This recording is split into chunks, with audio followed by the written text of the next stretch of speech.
ইন্দ্রজিৎ মণ্ডল Bidhannagar north থানায় প্রবেশ করলেন। 15 তারিখে বিকাশ ভবন অভিযানের ঘটনায় তাকে তলব করা হয়েছে। যদিও তিনি সংগ্রামী যৌথ মঞ্চের প্রতিনিধি, তিনি চাকরিহারা শিক্ষক নন, তবে বিকাশ ভবন অভিযানের ঘটনার দিন তিনি সেখানে উপস্থিত থাকায় তাকে একাধিক ধারায় মামলা দেওয়া হয়েছে এবং বিধাননগর নর্থ থানায় তলব করা হয়েছে। আজ সকাল 10:25 নাগাদ বিধাননগর নর্থ থানায় প্রবেশ করলেন ইন্দ্রজিৎ। উল্লেখ্য, বিকাশ ভবনের সামনে বিক্ষোভরত যে দুজন চাকরিহারা শিক্ষককে পুলিশ তলব করেছিল তাদের থানায় হাজিরা দিতেই হবে। বুধবার এমনটাই জানিয়েছিল কলকাতা হাইকোর্ট। পাশাপাশি আদালতের তরফ থেকে আরও জানানো হয় যে বিকাশ ভবনের সামনে জমায়েতে লোক সংখ্যা কমাতে হবে। এত মানুষ ওই এলাকায় জমায়েত করতে পারবেন না। বড় সংখ্যায় জমায়েতের জন্য অন্য কোনো জায়গা খুঁজতে বলা হয়েছে আন্দোলনকারীদের। আদালত জানিয়েছে বিকাশ ভবনের সামনে চাইলে কয়েকজন বসতে পারে। উল্লেখ্য, গত 15 মে বিকাশ ভবনের সামনে চাকরিহারাদের জমায়েতে উত্তেজনা ছড়িয়েছিল। পুলিশের সঙ্গে দফায় দফায় বচসা এবং ধস্তাধস্তি হয় আন্দোলনকারীদের।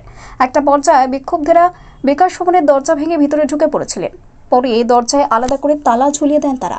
ভিতরে আটকে পড়েন শতাধিক কর্মচারী এবং সাধারণ মানুষ। রাতে লাঠিচার্জ করে পুলিশ বিক্ষোভকারীদের বিকাশ ভবনের সামনে থেকে সরিয়ে দিয়েছিল।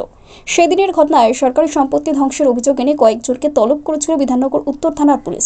তাদের মধ্যে রয়েছেন সুদীপ কোনার এবং ইন্দ্রজিৎ মণ্ডল, যার মধ্যে ইন্দ্রজিৎ মণ্ডলকে আজ অর্থাৎ বৃহস্পতিবার বিধাননগর নর্থ থানায় ডাকা হয়েছে। দেখানো যায় না, যারা আইনকে বুড়ো আঙুল দেখায় তাদের মতো আমরা নই।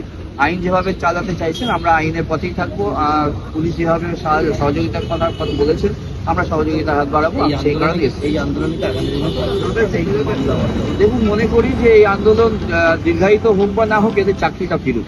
কারণ আন্দোলনটা গড়ে তোলা হয়েছে এই চাকরিটা ফেরানোর লক্ষ্যকে কেন্দ্র করে। যারা সরকারি স্কুলে যাওয়ার কথা ছিল সেই নির্মম মুখগুলো আজকে ফুটপাতে রাস্তায় পড়ে বসে রয়েছে, বিকাশ ভবনের সামনে থেকে শুরু করে সর্বত্র।